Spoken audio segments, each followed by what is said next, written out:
Justice Ryan, colleagues from the legal world, friends all, it's very, very nice to be here. It's lovely to be in Cork. It's a little part of Ireland that I do know a bit, but not through legal connections. And it's very nice to come and have a link with the law faculty because I'm a great admirer of the work that is taking place in the Centre for Criminal Justice and Human Rights. I'm very delighted to see that Frank Clark is here, someone I greatly admire, and is here from the Supreme Court, and to see other eminent members of the legal profession of Ireland, as well as the academic world too. Thank you, Seán, for that very kind introduction. I have to tell you that I have been in the past introduced as Helena Kennedy, the lawyer that represents women and other criminals. So you didn't go there. I should also tell all of you that amongst those honorary degrees, I have an honorary degree from the University of Ireland. And I tell of it very proudly because I was given this honorary degree in Dublin along with Gregory Peck. To share the bill with Gregory Peck, I can tell you, my mother was so thrilled. And if only my mother had been there, because what happens, of course, as you know, when people are given honorary degrees, is that all kinds of nice things are said about you, and you think, if only my mother could hear this. She who was, was once stopped in the street and someone said to her, rather like Seán talking about all the things that I'm supposed to have done, someone saying, I saw an interview with your daughter in the newspapers, Mrs. Kennedy. I don't know how she does all the things she does. And my mother looked at her steelily and said, you haven't seen her skirting boards. And so we fail always in the eyes of our mothers. But when I got my honorary degree from the University of Ireland, I am proud to tell you that as the peroration came to its conclusion, the public orator said, and so therefore, Chancellor, I ask you to confer a degree upon Helena Kennedy, an Irish woman from Scotland. And that's how I think of myself, in fact, because all of my grandparents were indeed Irish. And it's really, as I say, an honor to be here. And it's probably, it's hardly, in fact, a more timely opportunity to be discussing the horrors of man's inhumanity to man and the need for the rule of law in our complex and frenetic world. Because only yesterday I was invited on to UK television, it was ITV, to talk about, of course, the droning of ISIS members. And it's, of course, very tempting for governments to think about assassinating vicious zealots who are committing unimaginable atrocities. And it's very easy to see how the public might find that that was an acceptable thing to do. But of course, what we know, people involved in law, is that the rule of law has to be followed, or we jettison the very standards that we know are essential to the creation of a well-ordered world.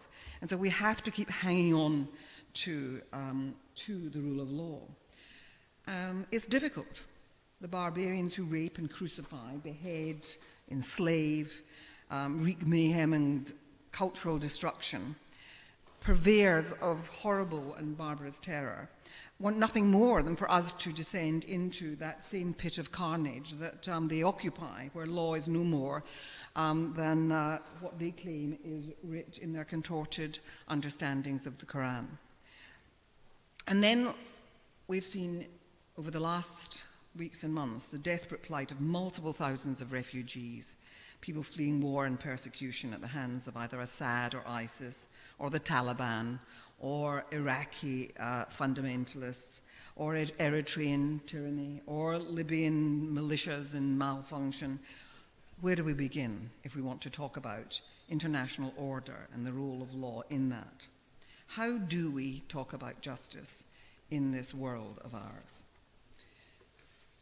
And you cannot talk about it without having a discussion about globalization and what globalization has meant for us.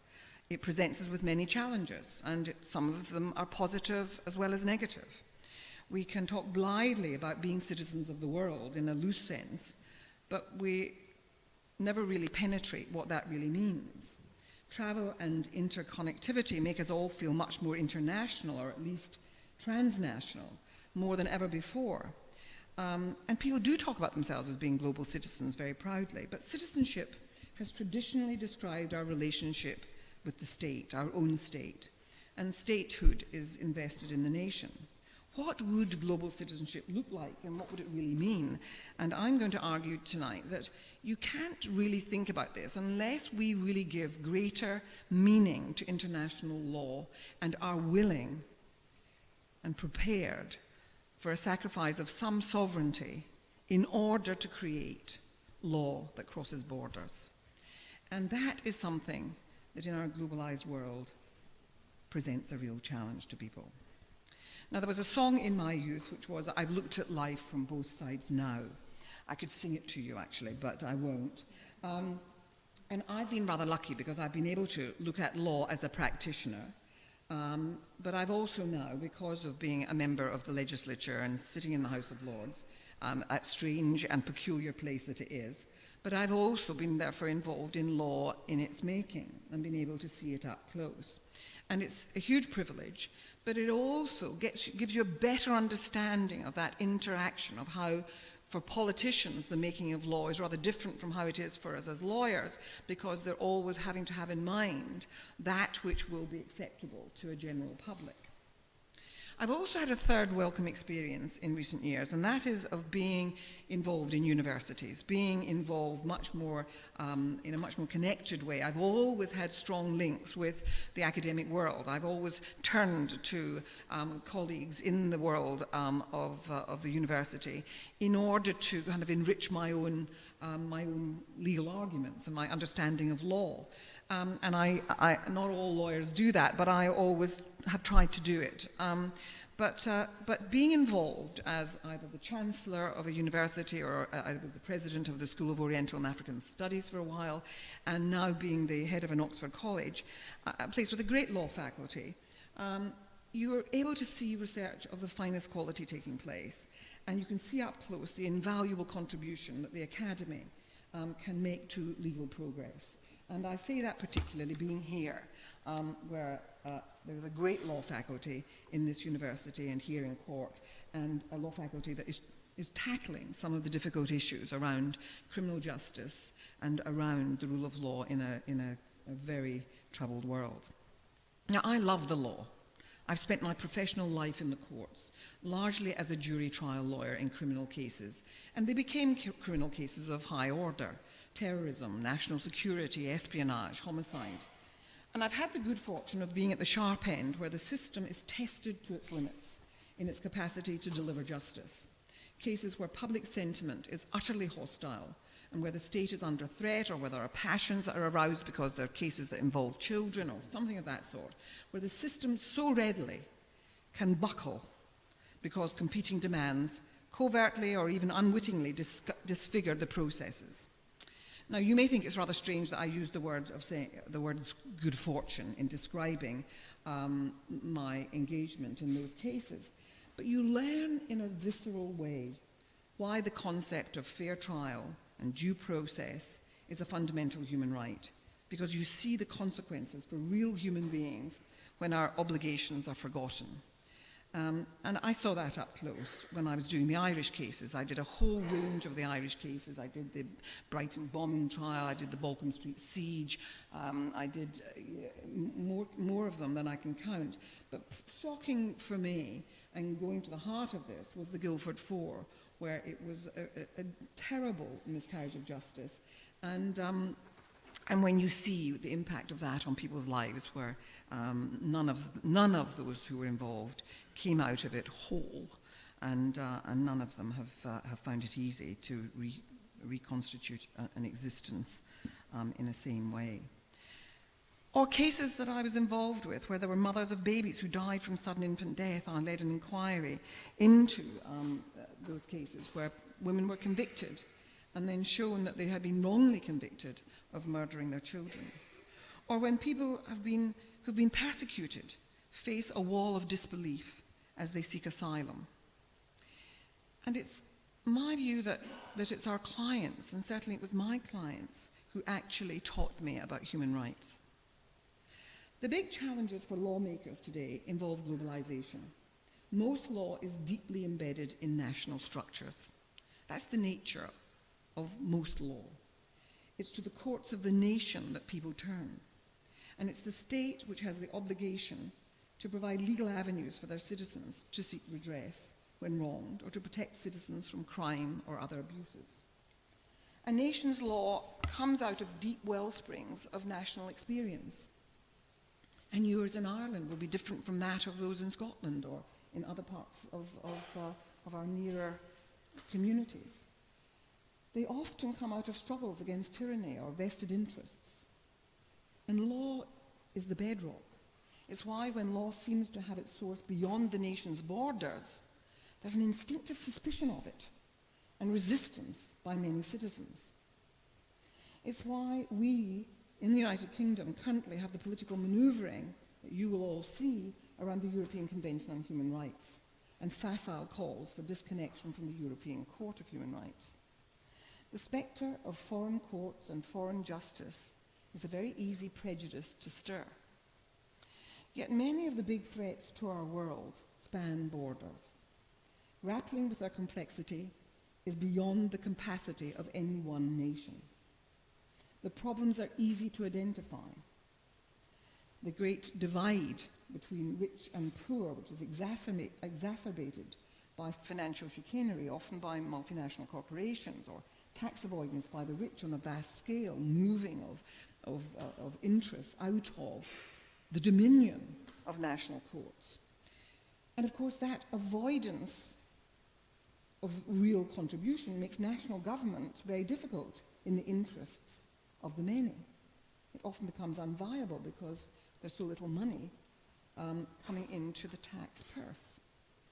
There is the great problem of international terrorism. There's the problem of environmental damage and climate change which crosses borders.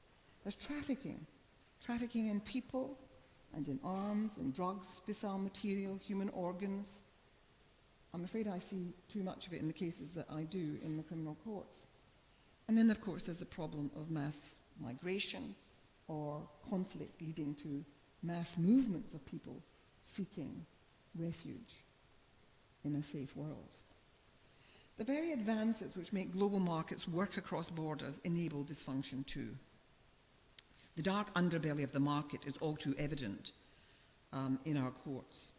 Money transferred by electronic means, and the money flows almost impossible to trace. Alternative banking systems which operate, for example, in the Arab world, and some of the cases that I do show the ways in which those other kinds of banking systems work. Money laundering that feeds directly into the property purchasing that currently inflates prices in the London market, but which has a knock-on effect all over the southern part of England. Ease of travel with more open borders, new communication systems like iPhones and iPads, making trading and connection possible from remote places, emailing, encryption, social media sites, all that stuff that is used either by terrorists but also used by organized criminals. All of it aids crime as well as legitimate commercial transactions. So large corporations are also something that we have to have in our sights when it comes to the need for better international cooperation. Large corporations surf the globalization wave just in the same way, I'm afraid, as terrorists and other international criminal forces do, like traffickers. The international order, international legal systems are still inchoate. And the challenge is to reform and develop some of the institutions which were established 60-odd years ago, but also to strengthen international law. And that is the call that I think that we should be making loudly and clearly in our current world, and to try to face down some of the opponents to international law. Globalization presents us with real challenges, and a large part of the answer is law. And by that, I'm not endorsing legalism, which has become a term of abuse coined to dismiss those who have excessive faith in the efficacy of international law. It's simply to acknowledge that international law has become the preeminent and accepted method of resolving cross-border issues. but there are conundrums, large, difficult conundrums, legal conundrums. First, you have to win consensus around the need for law. And that's one of the things that becomes very clear to you when you're sitting in Parliament. You have to get consent to the form of law, what form that law will take, and then, of course, methods of enforcement which have teeth and commitment. And the difficult question is how that is done across borders when law is so much located in the nation state. And it's usually necessity that makes law work that crosses borders. Commercial law is a good example of a legal space where political will has brought advances that can provide us with, I think, a very interesting exemplar. Global markets and global trading meant that there was a need to establish some measure of global law, and it became imperative. Even those who were new to the global market knew that they had to join the club, and they had to learn the rules. And I remember that when I was chairing the British Council, which I did from 1998 to 2004, part of the sort of arm of our diplomatic effort, Britain's diplomatic effort around the world, one of our most successful projects was one with China, but we also did it with Russia, whole other parts of the former Soviet bloc, was about bringing young lawyers to Britain to be trained in commercial law. We brought huge cohorts from China to the School of Oriental and African Studies. And those cohorts of lawyers went on. We always hoped that they would also breathe in a little bit about, the importance of perhaps civil liberties and due process and so on.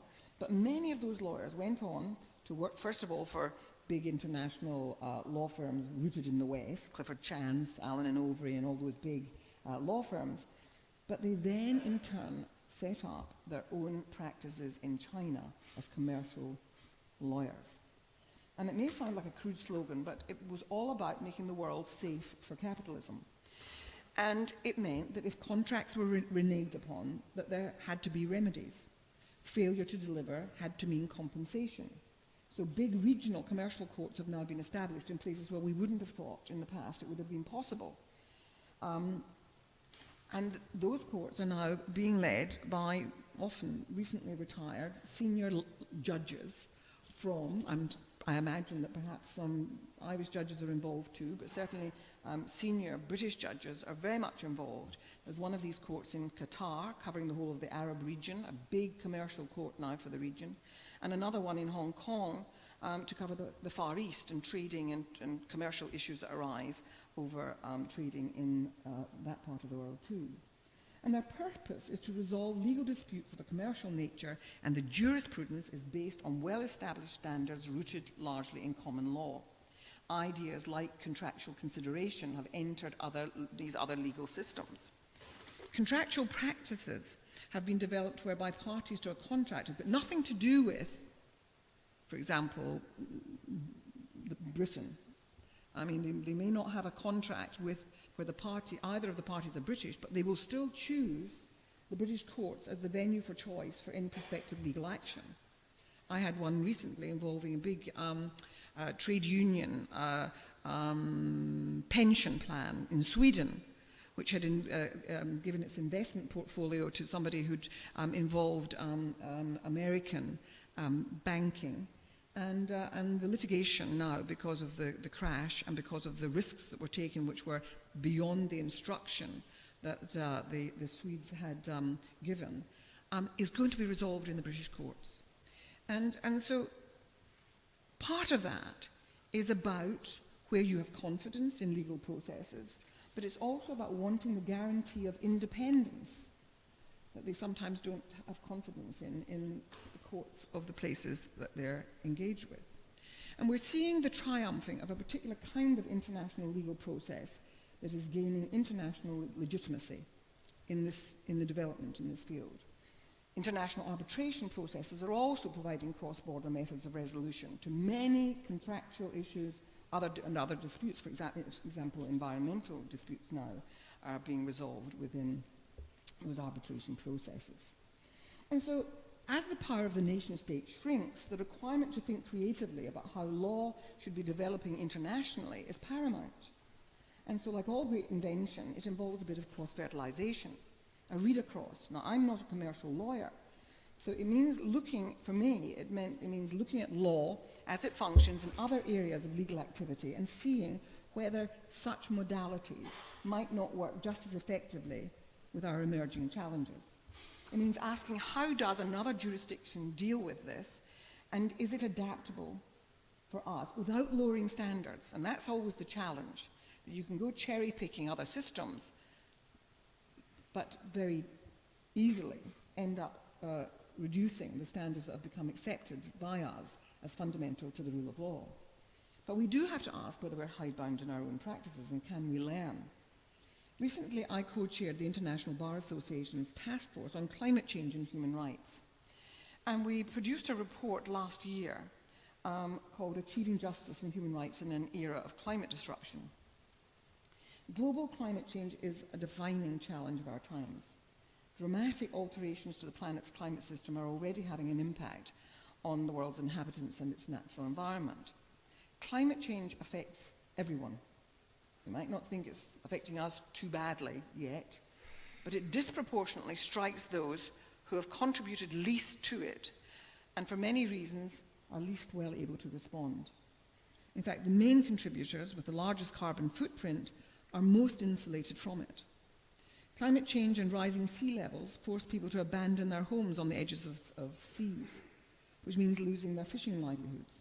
At the other extreme, increased aridity in interiors creates food shortage, soil erosion. It pushes people to the cities. It pushes people up through Africa into the hands of traffickers and onto the Mediterranean, those boats on the Mediterranean Sea. The rights to life, to health, to food, shelter, and water are all violated. Climate extremes create catastrophes which scatter people to the world's edges. And yet no obligations in law exist to provide sanctuary for climate change refugees. It's why we're seeing and reading and hearing politicians describe people coming up through Africa as migrants who are simply just wanting a better life. What they're really wanting is survival. The pressure is going to grow, and we shouldn't imagine that this is a passing thing that we're watching just now in Europe. The pressure will grow to provide places of safety. Climate change inevitably has human rights consequences, and increasingly redress will be sought through actions against emitters and governments for their failures of due diligence. There has just been a case in Holland where the community, a case brought against the government, challenging the government over its failure to lower carbon emissions to the target that they had committed to. And in fact, the court found in favour of the community. And the community were arguing that the government had a duty to protect its own citizens and future citizens from climate change. And the consequences of climate change, which will be about the clamour by people to come into our countries. Conflicts over resources like water, but also other valuable assets, all sorts of minerals that are wanted by the West, are increasing. And sometimes they take form in tribal and ethnic violence and massacres. We see it all the way across Africa. And too often it's women and children who pay the price. The developed world squeals with indignation at the arrival of refugees and is reluctant to fulfill the international commitment to house those who are fleeing persecution. We've just seen it in the last weeks. And of course, the truth is it's neighbouring countries that are actually bearing the real brunt of those wars and genocides and conflicts. It's Lebanon, it's Jordan, it's those places that have the highest numbers of refugees living within their borders. What the task force that I was sitting on recognized was that climate change poses an effective obstacle to the continued progress of human rights, which translates directly into the worsening of existing inequities already afflicting our world. And we've got to make that connection and recognize what is coming for us. We started the work of the task force saying, let's not start with a clean page. Too often, when you chair an inquiry, and I'm sure that there are others in the room who've had this experience as I have, that when you're chairing an inquiry, it's very often that you start with a clean page and people are expecting you to come out with a whole lot of suggestions for new law. We said to ourselves, let's see whether we can't draw on relevant international legal regimes dealing with the environment, dealing with human rights, dealing with trade and investment law, as well as those touching on commercial dispute resolution. Let's look at where those legal regimes can be used and where they would fall short, and only then advocate new law. And it's worth remembering the challenge that was presented to the world after World War II.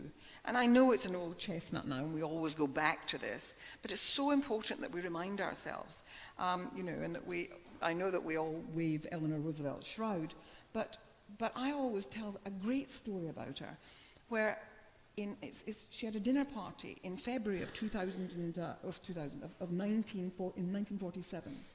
In a flat that she had, an apartment she had in Washington Square, and she invited lawyers and jurists and judges and people from around the world. And the question, as they ate and shared bread and hopefully drank together, she asked the question, how are we going to create global law to prevent crimes against humanity, the egregious sort of crimes that had just taken place? And what they recognized was that global law is a tough call, precisely for the reasons that I've been speaking about, that people are committed to their own way of doing law. And what you have to do is create global treaties setting down commitments to principle, which then are translated into domestic law. And the Universal Declaration of Human Rights was precisely that. It stimulated constitutions with commitments to human rights. And in Europe, of course, it spawned the European Convention on Human Rights with the full blast of Churchillian support, believe it or not, although there are lots of conservatives who find it very hard to accept that the draftsmanship was actually done by leading conservative lawyers. Yet despite Britain's leading role in those developments, we're now in Britain constantly confronted with the spectacle of enraged Englishmen decrying the surrender of national sovereignty to a foreign court or a foreign regulatory regime. And it was recognized, back then, in the shadowy post-war period, that in the interest of international peace and justice, that some sacrifice of a nation's sovereignty was a price worth paying to ensure that those crimes never happened again. And we forget it because, of course, most of us weren't around or sentient or kind of conscious of it. But in 1947, the photographs of Belsen were appearing in newspapers and in magazines, and the full horror of it was absolutely gutting people in a way that some people are feeling sort of gutted at the idea of that child on that beach in Bodrum. And they were horrified at the extent of it. And so it was seen as imperative to create alliances in the face of the challenges, which were never going to be solved by Westphalian nationhood, that there had to be a coming together of nations to solve those problems. That dark penumbra that followed the revelations of the concentration camps somehow has less weight today. We've heard it so often, even though horrors continue to happen all over our world. And somehow, perhaps, the images appearing so frequently on our television screens inures us. I don't know. But the tension I'm describing as being a problem for us in the UK, and it's really only in England, because I sat on the committee that looked at should there be a British Bill of Rights, and we took evidence from all around the UK. And in Scotland and in Wales, and certainly amongst a part of the Northern Irish community, belonging to the European Convention on Human Rights is deemed a good thing. It's only in certain areas. It's that sort of whole Daily Mail thing. But it's not just in Britain. That fear of international courts is represented in the United States, reluctance to take part in international criminal court and so on. So on the one hand, there is recognition that solutions to pressing global problems, whether they're economic, environmental, or insecurity deriving from non-state actors like Daesh, like ISIL, or Al-Qaeda, or the Al-Nusra Brigade or any of these groups, they all require a coming together of nations. But at the same time, there is this extraordinary sort of factor that there's still the fear of absorption, the fear of homogeneity, of losing identity. And that same thing feeds this resistance to coming together, propels people into smaller entities of tribe and nationhood and protectionism. But the Climate Change Task Force drew on that past legal history of the creation of the human rights regimes and has recommended the creation of a model statute on climate change, establishing the legal principles to be applied universally, but to be drawn down by each nation state in ways that conform to their own varied legal systems, just as it was expected that nations should do with human rights law and human rights principles. And so, in the same way that the Universal Declaration of Human Rights provided a template against which all legal systems would be tested, we are hoping that one could create some sort of model statute against which all of us will be tested with regard to our compliance with what the international community would expect of us, the rich world, with regard to climate change. And it was likely that in the fullness of time, an International Court of Environmental Justice, the International Court, which currently exists, will come into existence. It's expected that there will be an International Court of Environmental Justice. But in the meantime, what we are expecting is that you could adapt and help some of these issues through legal systems by actually using arbitration and using other mechanisms that are currently available. The model statute will establish responsibilities of states to mitigate and adapt, and duties not only to fulfill their own obligations, but also to hold corporates and others to account for their failures. And that's one of the big challenges also, is the role of corporates in our contemporary world. Now, the work of our great legal academic scholars, as well as practitioners, is going to be needed to take this work on climate change and human rights forward. But one of the other challenges today is that while we have seen the spread of democracy all around the world, 193 countries now claim that they're democracies. Many of them are weak and dysfunctional and corrupt, and although they claim to fulfill the idea of democracy simply by holding elections, they really wouldn't fulfill our idea of democracy. The rule of law has not figured adequately in nation-building processes.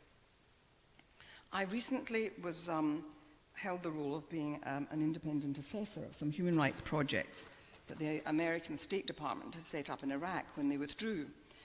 And the problem for NGOs in seeking to secure human rights there and anywhere after totalitarianism is that without a functioning legal system, rights are meaningless, they're for the birds. Women could secure no access to courts for serious, horrible sexual violation, domestic violence, and so on. The mechanisms were not there. Girls were increasingly being pulled out of school at puberty and married as children with no mechanisms to challenge those actions. And the idea of an independent judiciary or legal profession or civil servants was really pretty alien. And of course, you know that we've been in the UK busy celebrating Magna Carta. And while there aren't kings in great numbers around the world needing restraint any longer, governments certainly do, and need constantly to be reminded of what the rule of law really means. And we saw even closer to home with the security services flaunting the law in relation to mass interception of emails without any judicial oversight or compliance with law. The Snowden revelations showed that. And not that long ago we saw it, where we in the UK locked up foreign nationals without limit and without trial. We saw it with rendition.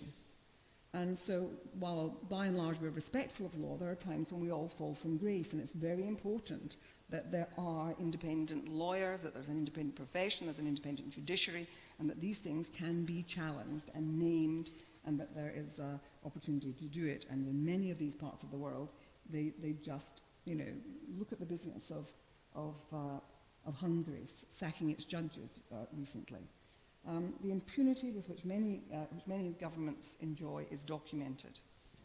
And the idea that in the contemporary world the rule of law is imbued is some sort of simply about compliance with law is not enough. It has to be imbued with protections of human rights. And governments and arms of government are expected to meet those human rights standards, and we should be insisting on it around the world. And I always remember Paddy Ashdown was the kind of, I can't remember, he was the high representative in Yugoslavia when, after the disintegration of Yugoslavia, and he was there in Bosnia. And he said that one of the failures of the international community was to secure in place proper legal processes as the conflict ended. And it meant that horrible organized crime filled the vacuum. And that's what happens.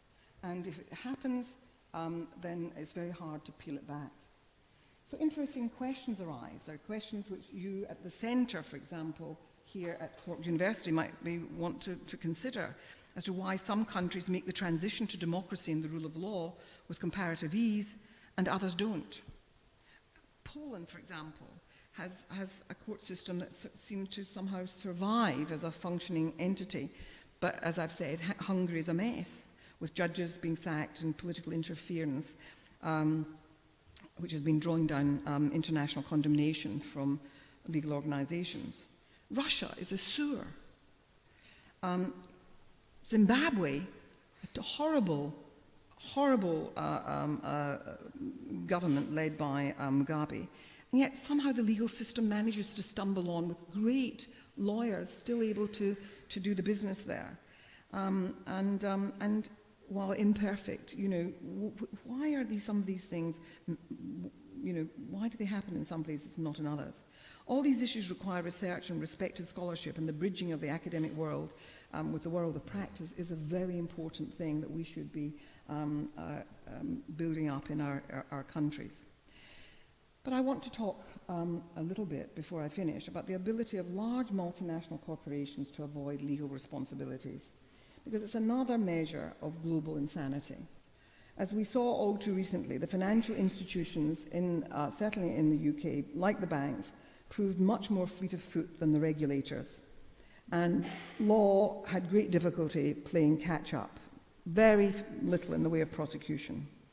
The UK, I'm afraid, is particularly inept at investigating and pursuing fraud or the operation of cartels or the fiddling of interest rates or any of those things. And I'm afraid that prosecutions often unravel at the courtroom doors or are abandoned because of very smart corporate lawyering, which just cannot be matched by the government because of resource. And in that world, Goliath always wins, I'm afraid. So in any conversation about the powers that float above the nation state, disempowering governments and unaccountable, we have to address global corporations. Governments are at the mercy of multinational companies, for without them they fear that their economies are going to collapse. And some companies are now bigger than countries. Half the world's largest economies are not states, but companies. Walmart, is one of the largest economies. It's bigger than Belgium or Nigeria or the Philippines or whatever. And the distinguished American lawyer Mike Posner, who runs the Center for Human Rights at the Stern Business School, says that the corporate world needs better rules for the road, and they certainly do. In his experience, many corporates actually want to do the right thing, but they're under pressure to maximize their profits for their shareholders. And that, of course, is used to justify the unjustifiable. And we, the consumers, have a role, and other stakeholders, where we can use our power to prevent abuse. And, the power of the internet is exposing terrible abuses, and it has pulled some corporates up short. The destruction of reputation and brand now does seem to matter to people, and it's been salutary when companies have been exposed. And it can bring them to the human rights table. But governments have got a role to play. The Foreign Corrupt Practices Act in the United States of America and the Bribery Act in the UK are good examples. They prohibit bribes being paid at home or abroad to acquire contracts. But how many prosecutions have been successful? And we all remember the big scandal over the British aerospace thing, where a Saudi prince was supposed to have been involved in a backhander. and the prosecution was not proceeded with. We have not been successful in investigations, and the American Justice Department lawyers, for example, on that British aerospace thing, the American Justice Department lawyers, and I met with one of them recently, were outraged that we had failed to bring the charges against British aerospace because they said that they had them banged to rights. But, of course, political imperatives move into the scheme of things. So the other thing that we have to be looking at is how do you open up and make transparent what companies are doing? The Dodd-Frank Act in the United States requires companies to trace their supply chain and ensure that, for example, the mining of rare mineral components for telecoms doesn't involve exploitation and appalling conditions for employees. And we've been trying to do the similar thing in the Modern Slavery Bill, but the best bits of the amendments that we tried to get through ended up not making it into the bill.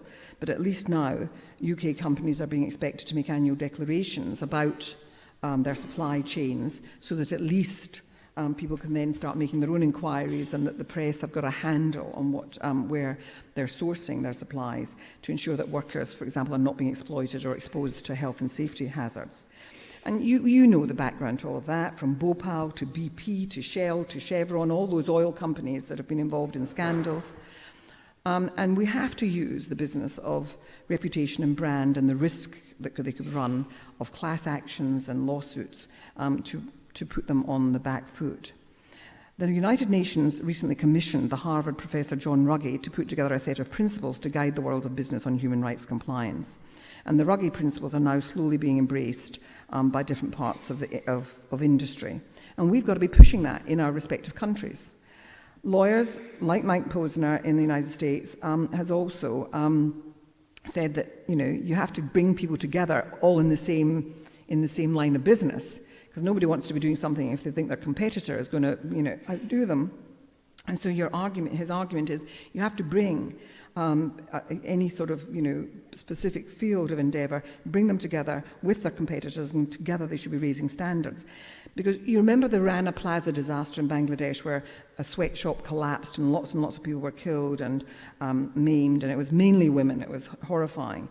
Well, afterwards, because of the scandal of that, 200 clothing retailers from Calvin Klein right down to sort of high street chain stores came together to start talking about making demands for factory safety and so on.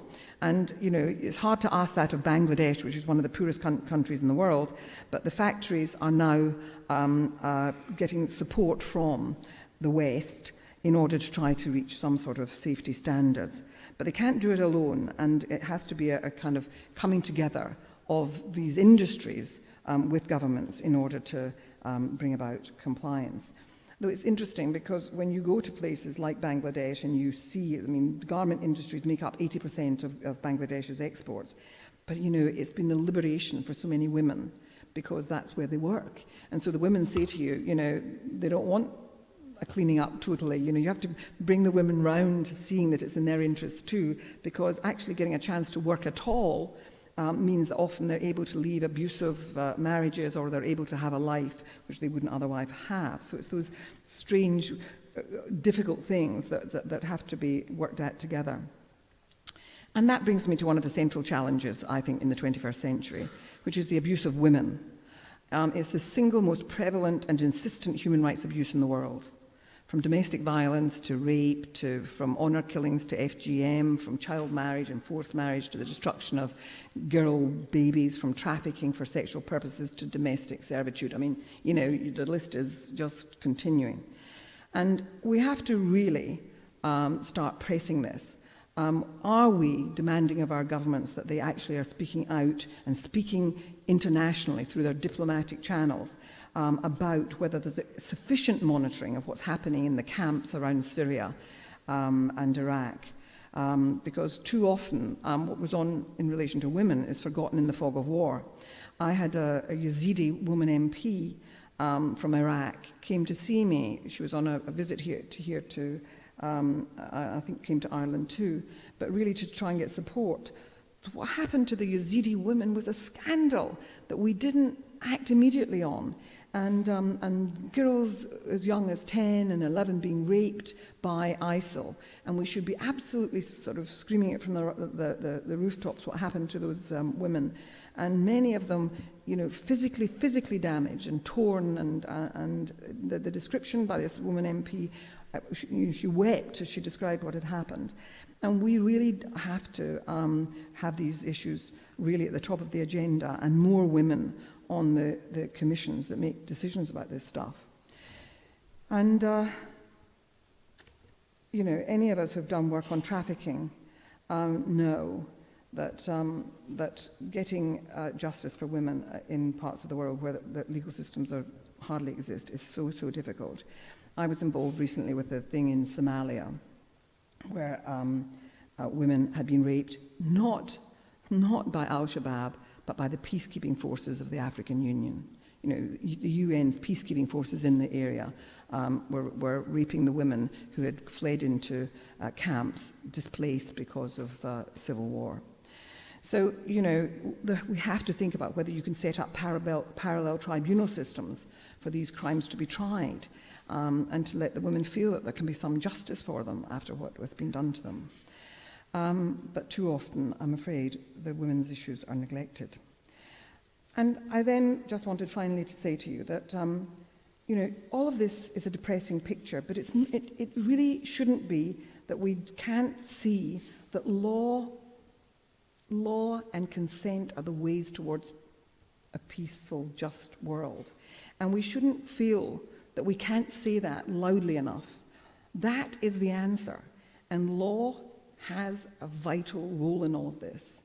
And who better to be making that claim than we as lawyers and judges and people in the legal community and our supporters and friends, that we have to be saying that we have to have not less law, but more law and fair law and just law, but that we have to do it together. And the international courts have to be given recognition, and that everybody, including the United States of America, has to be shamed into participation, because it's the only answer. Thank you.